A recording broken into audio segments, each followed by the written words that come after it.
In 1994, the Lange 1 watch was first revealed to the world by Lange and Söhne.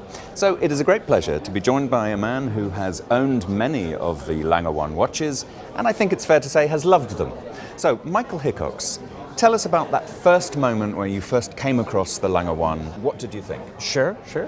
I actually remember it quite well. I don't remember exactly when it was. It was late 90s, 97, 98. It was in a magazine. I remember just flipping through the watch magazine.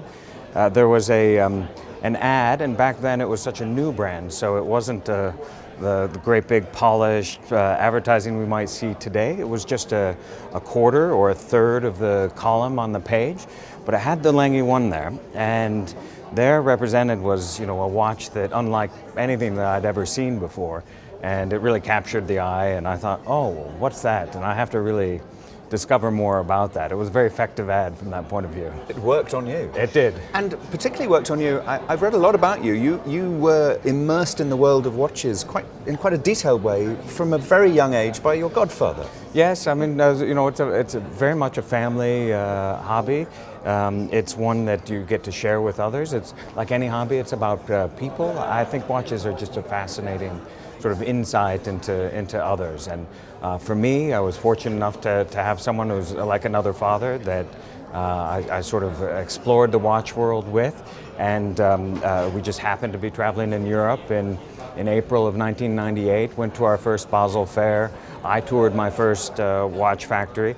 I absolutely loved it, and so it was only maybe 6 or 7 months later in November of 1998 that I got to come to Dresden and visit Lange for the first time. But to go back to your first response to the watch itself, you say you were on forums on the internet and talking to other collectors and other experts. What was the world of watches? What was its first reaction to the Lange 1? Was it universally positive or a mixture?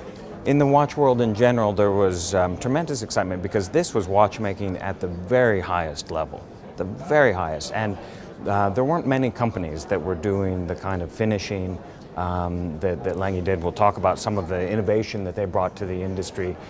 This was terrifically exciting. And then, of course, you decided to do what every watch collector has to decide: what do I buy? And you have bought. What was your first Lange 1? My first Lange 1 was a pink gold Lange 1.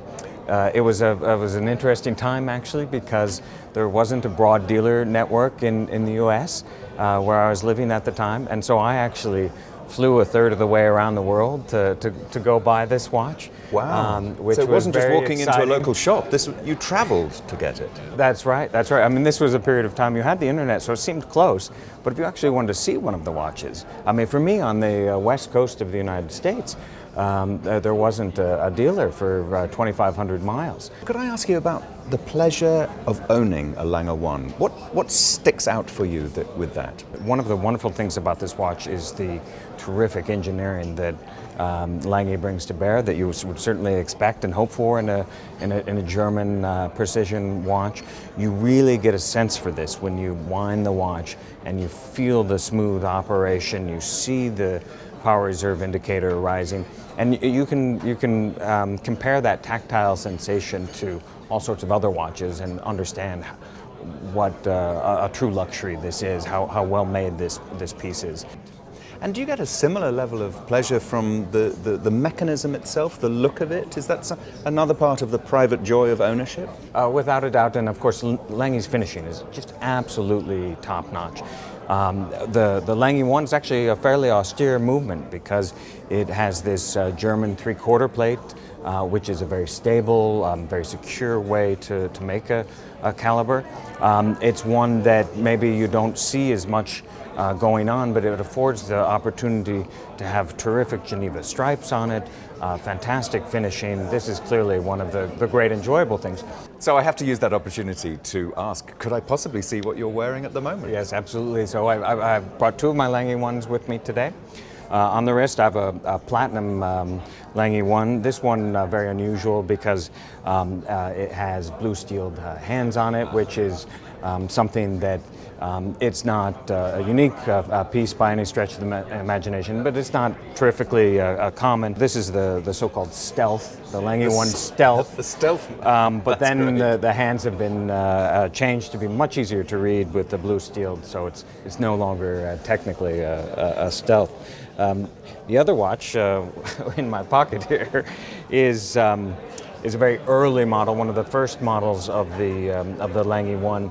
This is a yellow gold model with printed dial, also blue steeled hands, a terrifically legible watch as well, with the very big contrast between the hands and the dial. You call that the stealth model? Well, I mean, this is what the unofficial community term. does. It's a well-known way to refer to it. Stealth because it's really a tremendous amount of luxury, and it's not something that perhaps is as obvious or noticeable. And that feels to me like part of the Lange and Söhne brand. It's not the showing off, it's the knowing that it is working beautifully and looking beautifully on the wrist. Is that important to you? It is important to me. I think people wear nice watches for all sorts of reasons. Some people definitely wear them to communicate something or to have a signaling effect. I think perhaps a lot of Lange owners own them not for that reason, but really because of the quality. They know the engineering that's gone into it. It's more of a signaling effect that they'd like to have with themselves than with someone else.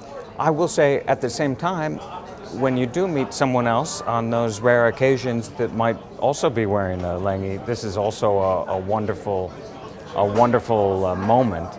And I literally had someone chase me down the gangplank of an airplane while we were boarding because she had seen that I was wearing a Lange, and she ran up to me because she wanted to show me the Lange that she was wearing. And we didn't speak the same language whatsoever in terms of vocal communication, but we certainly did in terms of watches. That was pretty special.